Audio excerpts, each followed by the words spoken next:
when everyone from all walks of life gathered at the Lincoln Memorial to hear Dr. Martin Luther King Jr.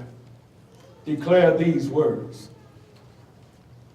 50 years ago, a great American in whose symbolic shadow we stand signed the Emancipation Proclamation. This momentous decree came as the great beacon light of hope to millions of Negro slaves who had been seared by the withering flames of injustice. It came as a joyous daybreak to end the long night of captivity. But 100 years later, we must face the tragic fact that the Negro is still not free. 100 years later, the life of the Negro is still sadly crippled by the manacles of segregation and by the chains of discrimination. 100 years later, the Negro still lives on a lonely island of poverty in the midst of a vast ocean of material prosperity. 100 years later, the Negro is still languished in the corners of American society and finds himself in exile in his own land. So we have come here today to dramatize an appalling condition. In a sense, we have come to our nation's capital to cash a check.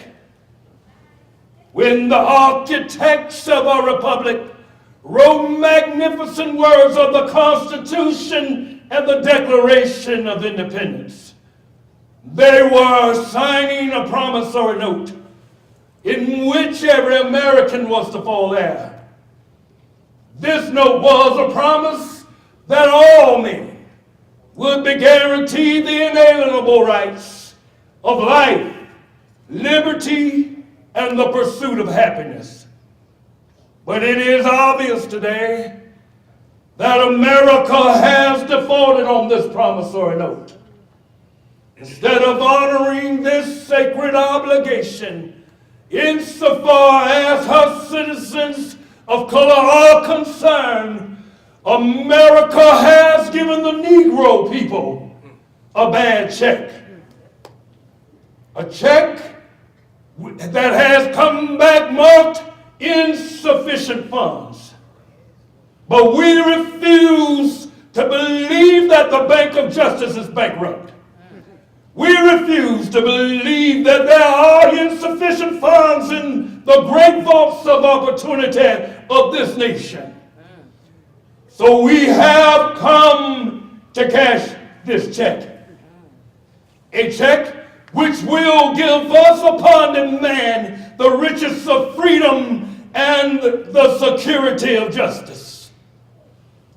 We have also come to this hollow spot to remind America of the fierce urgency of now.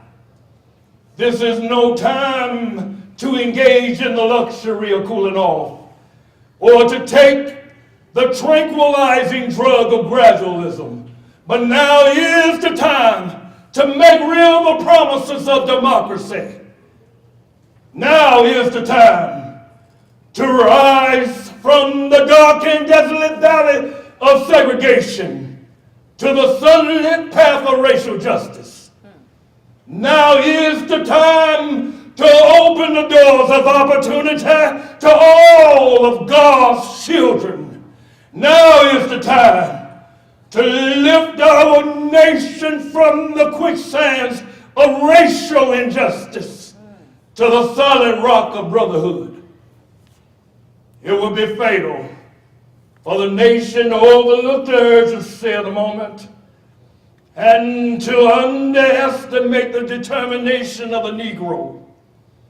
This sweltering summer of the Negro's legitimate discontent will not pass until there's an invigorating autumn of freedom and equality. 1963 is not an end, but a beginning. And those who hoped that the Negro needed to blow off steam and now be content will be in for a rude awakening if the nation returns to business as usual. For there will be neither rest nor tranquility in America until the Negro is granted his citizenship rights. The whirlwinds of revolt will continue to shake the foundation of our nation until the bright day of justice emerges.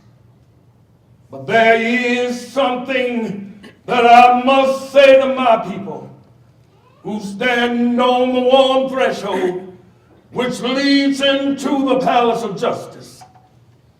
In the process of gaining our rightful place, we must not be guilty of wrongful deeds. Let us not seek to satisfy our thirst for freedom by drinking from the cup of bitterness and hatred, but we must forever conduct our struggle on the high plane of dignity and discipline.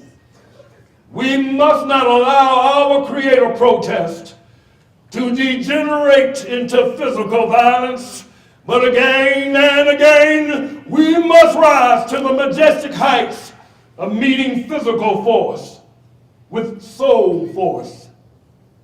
The marvelous new militancy which has engulfed the Negro community must not lead us to a distrust of all white people, for our white brothers, evidenced by their presence here today, have come to realize that their destiny is tied up with our destiny, and their freedom is inextricably bound to our freedom. We cannot walk alone.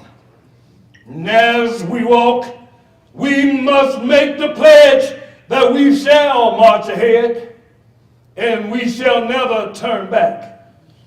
There are those who are asking the devotees of civil rights, when will you be satisfied?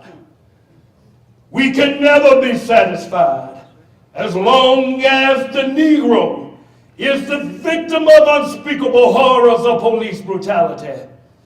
We can never be satisfied as long as our bodies, heavy with the fatigue of travel, cannot gain lodging in the motels of the highways and in the hotels of the cities.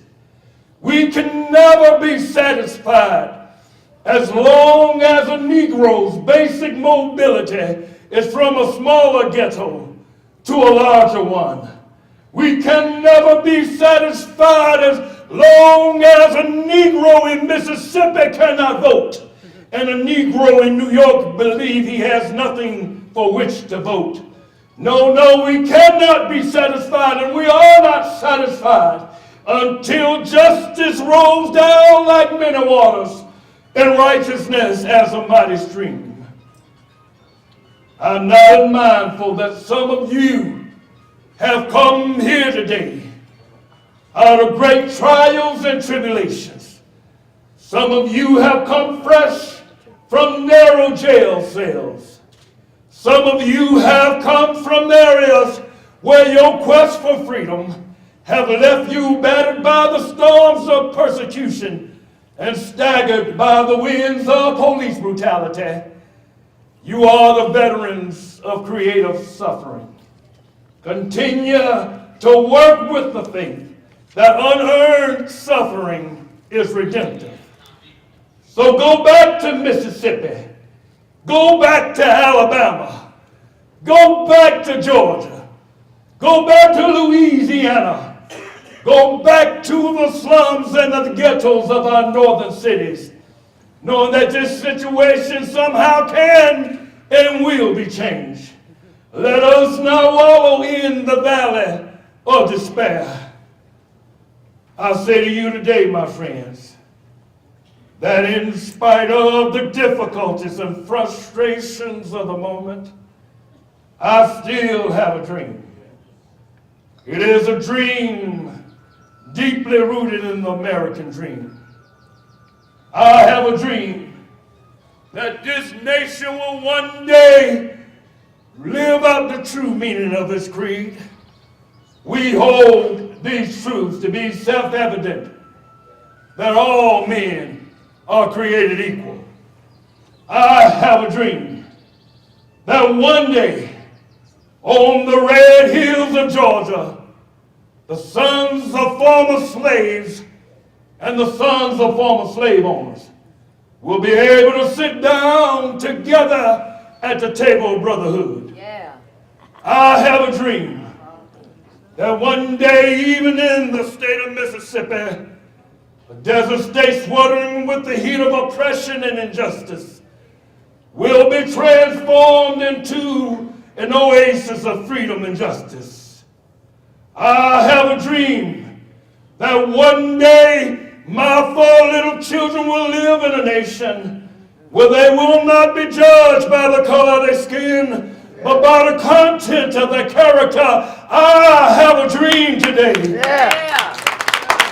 I have a dream that in the state of Alabama, whose governor's lips are presently dripping with the words of interposition and nullification, will be transformed into a situation where little black boys and little black girls will be able to join hands with little white boys and white girls and walk together as sisters and brothers. I have a dream today. I have a dream that one day every valley shall be exalted. Every hill and mountain will be made low. And the rough places will be made straight. And the crooked places will be made straight.